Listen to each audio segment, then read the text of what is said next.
नमस्कार, मैं सुबोध कुमार। आप देख रहे हैं खबर बुद्धा टाइम्स और स्वागत है आप सभी का इस चैनल में। तो आज हम ले चलते हैं आप सभी को इंदु चौधरी के एपिसोड की तरफ, जिसका नाम है बुद्धा और उनका धम्म। तो किस तरह से उन्होंने महात्मा गौतम बुद्ध के बारे में जानकारी दी है, ये आपको दिखाते हैं इस फुटेज में। देखिए हमारी ये फुटेज। इस तरीके से सिद्धार्थ गौतम आगे कुछ कह पाते हो इससे पहले वो कहती है कि मैं भी आपके साथ में देश निकाला ले लेती, लेकिन मुझे आपके पुत्र राहुल और आपके माँ बाप की सेवा करनी है। आप निश्चिंत होकर के जाइए, मैं जब तक जीवित रहूंगी तब तक पुत्र राहुल और आपके माँ बाप की सेवा करती रहूंगी। और उसके बाद जो सबसे स्ट्रांग स्टेटमेंट यशोधरा का है वो ये कहती है, मैं उसको एज इट इज़ पढ़ के तुमको बताती हूँ। कल मैं चाह रही थी कि तुम ज़रूर यहाँ पर रहते।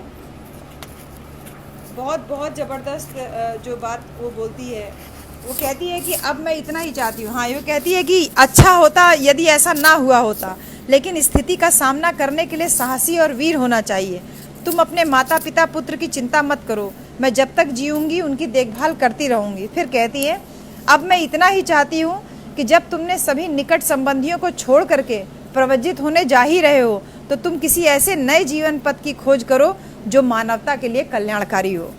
तो कोई भी स्त्री अपने पति को इस तरीके से इतना मजबूती से नहीं बोल सकती कि वो जब छोड़ के जा रहा और वो बोल रही है कि तुम कोई नए जीवन पथ की खोज करना जो मानवता के लिए कल्याणकारी हो।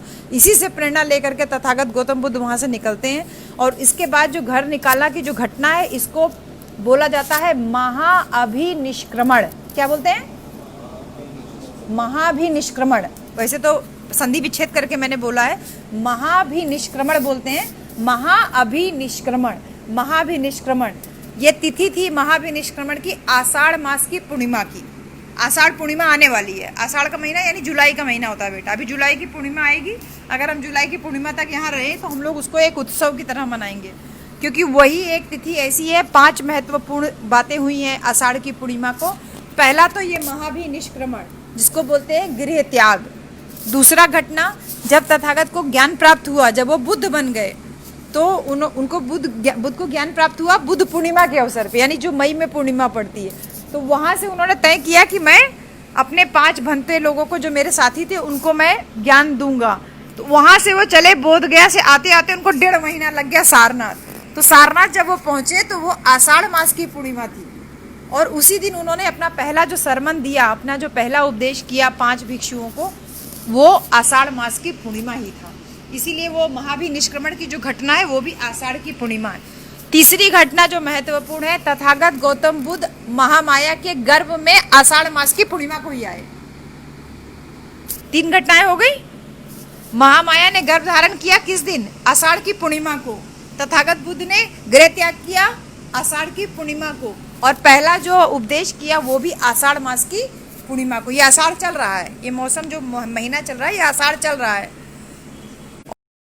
2 घटनाएं और हैं, वो जो है बाद में हम लोग बात करेंगे उसके बारे में। तो ये महाभिनिष्क्रमण होता है, गृह त्याग कर देते हैं। वो अपना राजा वाला वस्त्र उतार करके और परिव्राजक का वस्त्र पहन लेते हैं और हाथ में वो भिक्षा पात्र कटोरा लेकर के चलते हैं। और फिर हम लोग देखते हैं कि किस तरीके से उनके माता पिता बहुत रोते हैं। और फिर उनका जो घोड़ा होता है, कंथक नाम होता है, कंथक, और जो उनका सारथी होता है उसका नाम होता है छन्ना। वो दोनों लोग जो है उनको वापस जाने के लिए तथा उस सिद्धार्थ गौतम कहते हैं। और फिर वो क्या कहते हैं कि छन्ना को भी कंथक के साथ लौट जाना चाहिए था। वो वापस जाने के लिए कहते हैं, लेकिन उन्होंने वापस जाने से मना कर दिया। उन्होंने आग्रह किया कि कंथक को लेकर वह राजकुमार को विदा करने के लिए कम से कम अनोमा नदी के तट तक जरूर जाएंगे। छन्ना का यह आग्रह इतना प्रबल था कि सिद्धार्थ गौतम को उनकी इच्छा को मानना ही पड़ा। छन्ना जो था वो उनका सारथी था और कंथक जो था वो घोड़े का नाम था। अंत में अनोमा नदी के तट पे वो लोग पहुंच गए। तब छन्ना को संबोधित करते हुए सिद्धार्थ ने कहा, अच्छे मित्र, इस प्रकार मेरे साथ यहाँ आने से तुम्हारा मेरे प्रति स्नेह सिद्ध हो गया। अब अपने स्वामी के प्रति तुम्हारे प्रेम ने मेरे मन को जीत लिया। मैं तुम्हारे प्रति अपने प्रति तुम्हारे उदार भाव से बहुत प्रसन्न हूँ, लेकिन मैं इस समय तुमको कोई पुरस्कार नहीं दे सकता, क्योंकि मैं तो परिव्राजक हो गया हूँ। ना तो मेरे पास सोने का गहना है, ना मेरे पास कोई राजसी वस्त्र है। तो मेरे साथ देने के लिए, पुरस्कृत करने के लिए कौन तत्पर नहीं होगा, लेकिन विपत्ति के समय आदमी के सगे संबंधी तक पराये हो जाते हैं। परिवार के लिए पुत्र का पालन पोषण किया जाता है। पुत्र ही भावी सहायता के लिए पिता का आदर करता है। किसी न किसी आशा से ही संसार के लोग उदारता दिखाते हैं। बिना किसी उद्देश्य के कोई निस्वार्थ भाव कोई भी सेवा नहीं करता है। केवल एक तुम ही इसके अपवाद हो कि तुम यहाँ तक चले आए, मैं तुमको बदले में कुछ दे भी नहीं पाऊंगा, तुम अपने घोड़े के साथ में तुम यहाँ से वापस चले जाओ। राजा के स्नेह में अभी किसी तरीके से कोई कमी नहीं आई होगी। उन्हें किसी न किसी तरह से इस दुख को सह लेने की सहायता करनी चाहिए। राजा से जाके कहना, राजा कौन? मेरे पिता यानी महाराजा शुद्धोधन से जा करके कहना कि मैंने उनसे ना तो स्वर्ग की कामना से, ना स्नेह की कमी से और ना क्रोध की भावना से मैं उनको छोड़ के आया हूँ। ऐसा नहीं था कि मैं उनको प्रेम नहीं करता हूँ या मैं कोई उनके ऊपर गुस्सा हूँ या मुझे कोई स्वर्ग की कामना है जो मैं परिव्राजक बन करके घर छोड़ करके आया हूँ। इस प्रकार घर छोड़ करके चले आने पर मेरे लिए शोक करने यानी दुखी होने पे उनको मेरे बारे में नहीं सोचना चाहिए, क्योंकि मिलन कितना भी दीर्घकालिक क्यों ना हो, एक ना एक दिन वियोग में परिणित जरूर हो जाता है। ये बहुत महत्वपूर्ण स्टेटमेंट है सिद्धार्थ गौतम का। मिलन कितना भी दीर्घकालिक क्यों ना हो, एक ना एक दिन वियोग में जरूर परिणित हो जाता है। आज आप लोगों को शायद मतलब परिवार में रहना मुश्किल लगता हो, मतलब जैसे नहीं लॉकडाउन हो गया है, हम चाहते हैं मेरा ऑफिस खुल जाए, तुम चाहते हो तुम्हारा कॉलेज खुल जाए, ये चाहती स्कूल खुल जाए, हम सब लोग चाहते हैं कि हम लोग बाहर की दुनिया में आए। लेकिन शायद इस लॉकडाउन की वजह से हमको मौका मिला कि हम सब लोग इतना एक साथ रह पा रहे हैं, नहीं तो इसके अलावा हमको कभी मौका नहीं मिलता। जो सिद्धार्थ गौतम का स्टेटमेंट है कि मिलन कितना भी दीर्घकालिक क्यों ना हो, अब हम ये चाहें कि हमेशा लॉकडाउन रहे, हम हमेशा एक दूसरे के साथ रहें, तो ये संभव नहीं है। एक ना एक दिन वो वियोग में जरूर परिणित हो जाएगा। जब वियोग अनिवार्य है तो ये कैसे हो सकता है कि संबंधियों से बार बार वियोग ना हो। वियोग यानी बिछड़ना तय है, इसलिए किसी के लिए रोया क्यों जाए। आदमी के मरने पर निसंदेह उसकी संपत्ति के बहुत उत्तराधिकारी होते हैं, लेकिन इस धरती पर सद्गुणों का उत्तराधिकारी मिलना बहुत कठिन है अथवा नामुमकिन है। सद्गुणों का उत्तराधिकारी यानी कि जो आपके माँ बाप के अंदर गुण है, वो गुण, अच्छे गुण आप अपने अंदर ले लीजिए, ये हो पाना बहुत मुश्किल हो पाता है। मेरे राजा पिता की देखभाल की आवश्यकता होगी। हो सकता है कि राजा कहें कि मैंने गलत समय पर गृह त्याग किया, लेकिन कर्तव्य पूर्ति के लिए कोई उपयुक्त समय नहीं होता है। हे मित्र, मेरे पिता को इन शब्दों से और ऐसे ही संबोधित करना और उनको ऐसा प्रयास करना कि वो मुझको याद ही ना करें। हाँ, मेरी माँ से भी कहना कि मैं पूर्णतः उसके स्नेह के अयोग्य सिद्ध हुआ। वह उदार व्यक्तित्व वाली है, उनकी उदारता के लिए मेरे पास शब्द नहीं है। इन शब्द को सुन करके दुख में डूबे हुए छन्ना ने भावावेश में हाथ जोड़े और भरे हुए गले से कहा, स्वामी, यह देख करके कि संबंधियों को वियोग दुख देख करके यानी छोड़ करके जा रहे हैं, दुख दे करके जा रहे हैं, मेरा हृदय किसी नदी में फंसे हुए नदी के कीचड़ में फंसे हुए हाथी के समान बैठा जा रहा है। आपका गृह त्याग का संकल्प किसी की आंखों में अश्रुधारा न बहाएगा, चाहे उसका हृदय लोह निर्मित के, मतलब कोई भी ऐसा व्यक्ति नहीं है जिसका हृदय अगर लोहे से भी बना होगा तो भी वो रो देगा जो आपका ये घर छोड़ने का फैसला है। और जिसका हृदय में स्नेह भरा हो उसका तो कहना ही क्या है, वो तो निश्चित आपके लिए रोएगा। कहाँ तो आप प्रसाद, एक तो प्रसाद होता है बेटा खाने वाला प्रसाद, और प्रासाद है, प्रासाद का मतलब समझते हैं, महल, पैलेस, ठीक है, काशल बोलते हैं जिसको, महल जो होता है। कहाँ ये महल में रहने योग्य तो आपके कोमल कोमल अंग, और कहाँ ये कटीली घास से ढका हुआ तपस्या का वन। हे कुमार, आपका ऐसा निर्णय जान करके अब मैं दुखमग्न कपिल वस्तु में इस कंथक घोड़े को लेकर कैसे वापस जाऊं। निश्चय ही आप उस पुत्र स्नेह सिक्त वृद्ध राजा को छोड़कर नहीं जाएंगे, जैसे कोई विधर्मी सधम्म को छोड़ के चला जाता है। यानी कोई जो विधर्मी हो, यानी धर्म को जो नहीं मानने वाले लोग होते हैं, वो चले जाते हैं धर्म को छोड़ करके, वैसे ही आप अपने पिता को कैसे छोड़ के जा सकते हो। और वह माता, दूसरी माता जिसने बहुत सावधानी से आपको पाल पोस कर इतना बड़ा किया, आप उसको कैसे भूल सकेंगे। और उस पत्नी को जो इतनी गुणवती है, जो आपके परिवार के लिए यशस्वी है, जो अपने पति के लिए समर्पित है, आपके बालक की माँ है, उसको आप कैसे छोड़ के जा सकते हैं। हे धर्म और यश को संजो के रखने वाले, आप यशोधरा के उस पुत्र को जो हर तरह से प्रशंसा के योग्य है, ऐसे छोड़ नहीं सकते जैसे कोई दुराचारी अपने गौरवपूर्ण यश को छोड़ देता है। अथवा स्वामी, यदि आपने अपने राज्य और संबंधियों को त्यागने का दृढ़ संकल्प ले लिया है तो भी आप मुझे नहीं छोड़ेंगे, क्योंकि मेरा स्थान तो आपके चरण ही है, तो मैं आपके चरण को छोड़ के कैसे जा सकता हूँ। इस दुखी भरे हृदय के साथ मैं आपको जंगल में छोड़कर नहीं वापस जा सकता। आपके बिना अकेले लौटने पर राजा मुझको क्या कहेंगे? मैं आपकी पत्नी को कौन सा शुभ समाचार सुनाऊंगा? छन्ना ने आगे कहा, आपका जो ये कहना है कि मैं राजा को आपके अवगुण सुनाऊं, यानी आपके बारे में बुरा बताऊं कि मैं अच्छा बेटा नहीं था, उस पर वो विश्वास कर लें, तो मैं निर्लज्जता के साथ में मेरी जो जिह्वा है, यानी मेरी जीभ जो है वो कट के गिर जाएगी आपके बारे में बुरा बोलने से पहले। जो सदा करुणामय है, जो हमेशा दया करने में कभी असफल नहीं होता, जो योग्य है, आपने उसका परित्याग कैसे कर दिया? आप मुझ पे दया करें और मेरे साथ घर लौट करके चलें। छन्ना के इन दुख भरे शब्दों को सुन करके सिद्धार्थ ने बहुत शालीनता से उत्तर दिया, छन्ना, मेरे वियोग से उत्पन्न होने वाले दुख का परित्याग करो। नाना जन्म ग्रहण करने वाले प्राणियों के लिए परिवर्तन अवश्य संभावी है, यानी कि कोई कुत्ता जन्म लेता है, कोई इंसान का रूप लेता है, कोई, लेकिन सबके अंदर जीव है और सब अलग अलग तरीके से हैं। तो ये संभव नहीं है कि सारे लोग इंसान बन जाएं या सारे लोग जानवर बन जाएं। यदि स्नेह के कारण आज मैंने अपने संबंधियों का त्याग ना भी करूं, तो एक ना एक दिन मृत्यु जो है वो हमको अलग कर देगी। मेरी माँ ने जिसने मुझे पीड़ा सहन करके जन्म दिया, वो अब कहाँ है और मैं कहाँ हूँ? जैसे पक्षी बसेरे के लिए वृक्ष पे जाते हैं और बाद में उड़ जाते हैं, इसी प्रकार से हर प्राणी जो मिलता है उसका बिछुड़ना तय है। जैसे बादल इकट्ठा होकर के पुनः अलग अलग होके चले जाते हैं, ठीक इसी प्रकार प्राणियों में भी मिलन और वियोग लगा रहता है। और यह संसार इसी प्रकार परस्पर एक दूसरे की वंचना करता हुआ गतिमान है। जैसे हम कभी किसी की बुराई करते हैं, हम कभी किसी की भलाई करते हैं, कभी किसी के बारे में बुरा बोलते हैं, कभी उसी के बारे में अच्छा बोलते हैं, तो इस अच्छाई और बुराई के बीच में संसार जो है गतिमान है, संसार ऐसे ही चलता रहता है। इसलिए मिलन के समय किसी चीज़ को अपना समझ लेना ठीक नहीं, क्योंकि यह तो विभीषिका है। विभीषिका का मतलब होता है यह तो लालच है कि केवल मेरे पास लोग रहें, मुझसे कभी दूर ना जाएं, क्योंकि यह ऐसा ही है। इसलिए मित्र, शोक मत करो, वापस चले जाओ, तुम्हारा स्नेह चिरकालिक है।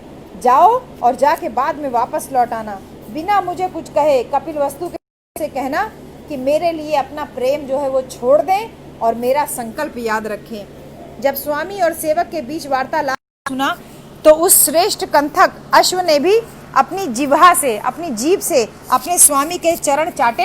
जैसे जानवर है ना, कंथक घोड़ा था, उसने भी स्वामी के चरण चाटे और आंखों से गरम गरम आंसू गिराए। उस हाथ से जिसकी उंगलियां झिल्लियों से जुड़ी हुई थी, जिस हाथ पर मंगल स्वस्तिक अंकित था, जिसकी हथेली अंदर की तरफ मुड़ी थी, गौतम ने उसे थपथपाया और एक मित्र की तरह संबोधित करते हुए घोड़े से कहा, कंथक, आंसू मत बहा, सहन कर, तेरा परिश्रम जरूर ही फलीभूत होगा। जब छन्ना ने देखा कि विदाई का समय आ गया है, तो उसने गौतम के वन्य वस्त्रों, यानी जो सन्यासी वाले वस्त्र धारण किए थे, उनको नमन किया और दोनों कंथक और छन्ना विदा लेकर गौतम अपने मार्ग पे चल दिए। छन्ना ने देखा कि उसका स्वामी राज्य का ध्यान किए बिना एक साधारण परिव्राजक का वेश धारण करके वन की तरफ जा रहे हैं, तो वह सारथी अपने हाथ उठा करके जोर जोर विलाप करने लगा और जमीन पे गिर पड़ा। पीछे मुड़ करके देखा, फिर एक बार जोर से गिर पड़ा और अपने हाथों से कंथक का आलिंगन किया और फिर वापसी की ओर चला गया। रास्ते में कभी वह विचार करता, कभी विलाप करता, कभी लड़खड़ाता, कभी गिर जाता। इस प्रकार नाना प्रकार की हरकतें करता हुआ वह जा रहा था, उसको खुद नहीं पता कि वो क्या कर रहा था। जब उसका स्वामी वन पे चला गया तो छन्ना ने मार्ग में अपने दुख को समाप्त करने का बहुत प्रयास किया। उसका दिल इतना दुख से भरा था कि जिस धुरी को कंथक के साथ वह एक रात में पूरी कर लेता था, वह अपने स्वामी की अनुपस्थिति पर विचार करते हुए उसने 8 दिन लगा दिए। मतलब थोड़ा सा ही दूरी था, लेकिन उस दूरी को तय करने में 8 दिन लगा लिए। कंथक वैसे तो धैर्य पूर्वक चला जा रहा था, लेकिन वह बहुत दुखी था। उसका सारा उत्साह समाप्त हो चुका था। यद्यपि वह अभी भी अलंकारों से अलंकृत था, जैसे घोड़े को भी लोग सजा के रखते थे ना, तो अभी भी वह अलंकृत था, लेकिन स्वामी की विदाई के कारण उन सारे आभूषणों की शोभा जो थी वो एकदम समाप्त हो चुकी थी। जिस दिशा में उसका स्वामी गया था, बार बार वह कंथक घोड़ा घूम घूम करके अपने स्वामी की तरफ देखने की कोशिश कर रहा था। वह हिनहिनाता, वह बहुत भूखा था, लेकिन वह पहले की तरह ना तो रास्ते में उसने घास चरी और ना ही पानी पिया। अंत में धीरे धीरे दोनों कपिलवस्तु पहुंचे, जो सिद्धार्थ के चले जाने से एकदम सूनी दिखाई दे रही थी। दोनों शरीर से तो नगर पहुंच गए, लेकिन मन तो उनका सिद्धार्थ के पास ही लगा हुआ था। जलाशय में सुंदर सुंदर कमल खिले हुए थे, वृक्ष फूलों से फलों से लदे हुए थे, लेकिन नागरिक के दिलों में प्रसन्नता गायब हो चुकी थी। तेज विहीन आंखों में आंसू लिए हुए जब उन लोगों ने कपिलवस्तु में प्रवेश किया तो सारा नगर शोक में डूबा हुआ दिख रहा था। जब लोगों ने सुना कि शाक्य जाति के उस गौरव को साथ लिए बिना दोनों थके हुए अकेले लौटे हैं, तो सब आंसू बहाने लगे। रोष से उन्मत्त हुए छन्ना का लोग पीछा कर रहे थे और आंसू बहाते हुए चिल्लाने लगे, राजा का बेटा, वंश और राज्य का गौरव राजकुमार कहाँ है? उसके बिना ये नगर जंगल की तरह है, वह जंगल जिसमें जंगल ही नगर है। सिद्धार्थ विहीन नगर का हमारे लिए अब कोई आकर्षण नहीं है।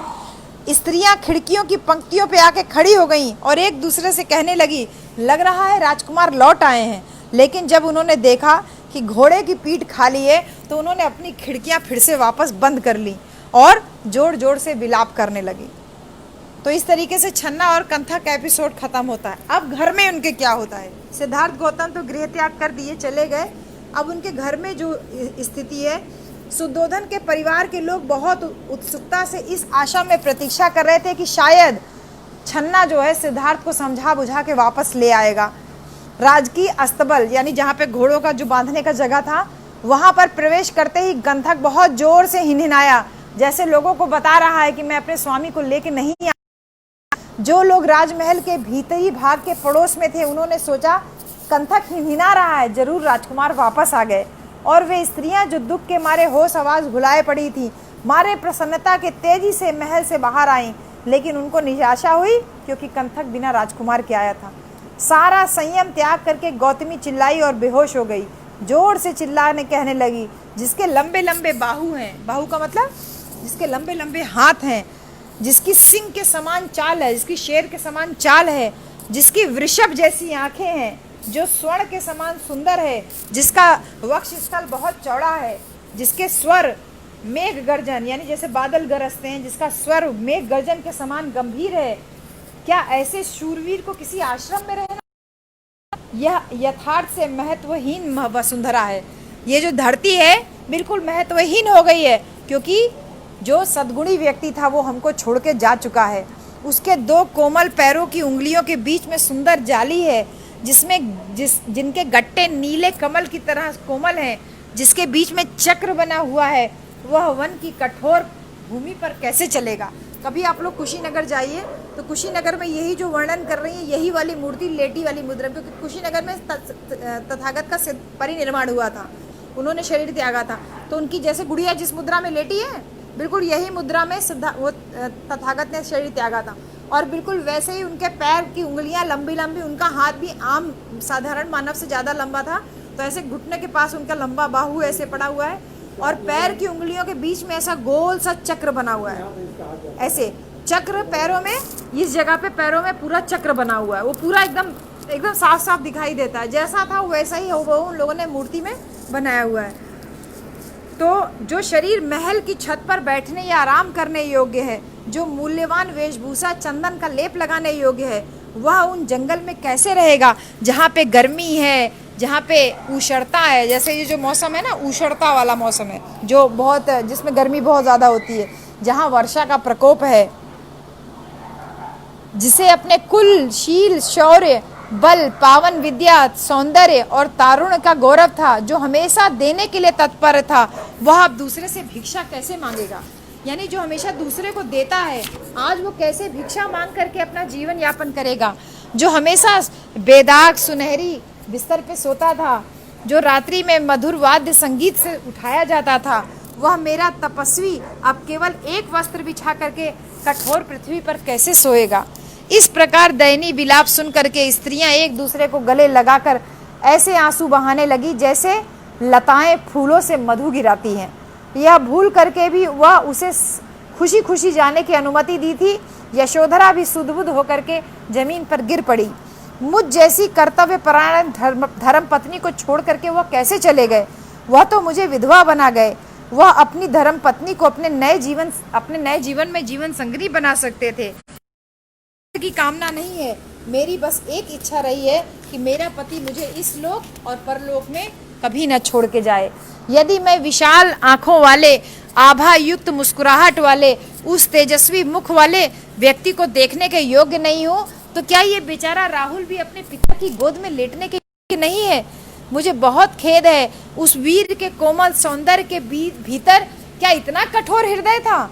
मतलब जो बाहर से देखने में इतना कोमल थे, क्या उनके भीतर इतना कठोर हृदय था? क्या वो इतना निर्दयी थे? कौन ऐसा होगा जो शत्रु को अपनी तोतली बोली से मुग्ध कर लेने वाले इस प्रकार के बच्चे को छोड़ करके चला जाए? मेरा हृदय भी यथार्थ में बहुत कठोर है। शायद मेरा हृदय भी पत्थर का या लोहे का बना हुआ है, जो प्रसन्नता से अपने इतने योग्य स्वामी को वन में जाने दिया और उनको जाने देने पर भी उसका हृदय फट नहीं गया। मैं क्या करूं? मेरे लिए मेरा दुख बहुत असहनीय है। इस प्रकार होश हवास गंवाकर यशोधरा जोर जोर रो पड़ी। वह बहुत धैर्यवान थी, लेकिन अपना धीरज वो भी खो बैठी। इस प्रकार जमीन पर पड़ी यशोधरा दुख के मारे विलाप सुनकर के सभी स्त्रियां रोने लगी। छन्ना और कंथक दोनों वापस आ गए। इस समाचार को जान करके अपने पुत्र के दृढ़ संकल्प की बात सुनकर के सुद्धोधन भी बहुत दुखी हो गए। अपने सेवकों द्वारा सहारा देने पर अपने पुत्र के वियोग से संतप्त शुद्धोधन अपने आंखों में आंसू लिए हुए घोड़े की ओर देखे और फिर शुद्धोधन भी जमीन पर गिर पड़े और जोर जोर विलाप करने लगे। तब शुद्धोधन उठे और अपने मंदिर में गए और प्रार्थना की और अनुष्ठान किया कि उनका पुत्र सकुशल वापस आ जाए। और इस प्रकार शुद्धोधन, गौतमी और यशोधरा यह कहते हुए अपने दिन बिताने लगे कि हे देव, कितने समय बाद हम उनको फिर से देख सकेंगे। तो आज के लिए बस इतना ही। कल से हम लोग पढ़ेंगे कि जब वह कपिलवस्तु उन्होंने छोड़ा, सिद्धार्थ गौतम ने कपिलवस्तु को छोड़ दिया, मतलब अब तो कंथक भी वापस चला गया, अब उनका कोई सगा संबंधी उनके नजदीक नहीं था। उसके बाद क्या होता है? वो कपिलवस्तु से आगे बढ़ते हैं कि मैं कहाँ जाऊं, तो वहां से आगे जाते हैं राजगृह की ओर। कभी आपको बोध गया, मैं लेकर के खुद चलूंगी। राजगिरी की पहाड़ियां आज भी मौजूद है वैसे की वैसे। वहाँ पे जापानीज टेम्पल बना दिया गया है। जापानीज लोगों ने सारे जितने भी बुद्धिस्ट प्लेसेस हैं सब जगह पे टेम्पल बना दिया है, लेकिन वो पहाड़ियाँ आज भी हैं जहाँ पे सिद्धार्थ गौतम पैदल चल करके जगह जगह जा करके बैठ करके उन्होंने ध्यान लगाया अवस्था में। तो जब वो वहाँ राजगृह पहुँचते हैं, उस समय मगध का राजा बिम्बिसार था। अगर आप आगे कंपटीशन की तैयारी करना चाहते हैं तो आप लोगों को ये सब चीज़ें तो मतलब जाननी ही चाहिए, मतलब जाननी ही पड़ेंगी। आप बाद में हिस्ट्री में पढ़ोगे। कौशल राज प्रसेनजीत और मगध राज बिम्बिसार, इन्हीं के वंशज थे सम्राट अशोक। इन्हीं के वंशज थे सम्राट अशोक। मगध राजा जो बिम्बिसार है, अब बिम्बिसार के राज्य में पहुंच जाते हैं। वहाँ पे मगध उसको पुराना मगध बोला जाता है, जो अभी बिहार है। वहाँ पे पहुँच गए और वहाँ पे बिम्बिसार उनसे खुद मिलने आते हैं। जब उनको पता चलता है कितना बड़ा राजकुमार जो है वो सन्यासी बन गया है, और वहाँ पे आके उनके बीच का बहुत अच्छा वार्तालाप है कि वो किस तरीके से कहते हैं कि तुमको किसी ने कष्ट पहुँचाया तो मैं अपनी सेना भेजता हूँ, तुम मेरा आधा राज्य ले लो, तुम राजा बन करके यहाँ शासन करो, मत जाओ कपिलवस्तु, अपने परिवार को बुला लो। और किस तरीके से एक एक बात को ये सिद्धार्थ गौतम उनको जवाब देते हैं और फिर वहीं पे तय करते हैं कि मैं यहीं पे अपना जो तपस्या करने वाला जो स्थान है वो मैं इसी जगह को चुनूंगा, और फिर ये करते हैं। तो कल हम लोग इसको आगे जो है जारी रखेंगे। तो अभी आपने इंदु चौधरी के द्वारा जो एपिसोड था उसके बारे में जाना था और गौतम बुद्ध के बारे में जानकारी प्राप्त की थी। तो इसी तरह की महत्वपूर्ण जानकारी और रोचक खबरों से जुड़े रहने के लिए हमारे चैनल को सब्सक्राइब करें, लाइक करें और इस पर कमेंट भी करें। सब्सक्राइब करते समय बेल आइकन ज़रूर दबाएं, जिससे कि आपके पास खबरों की नोटिफिकेशन आते रहें और आप हमारे चैनल से जुड़े रहें। तो मैं सुबोध कुमार खबर बुद्धा टाइम्स से लेता हूं इजाज़त। फिर मिलेंगे नई महत्वपूर्ण जानकारी और खबरों के साथ। तब तक के लिए नमस्कार और धन्यवाद।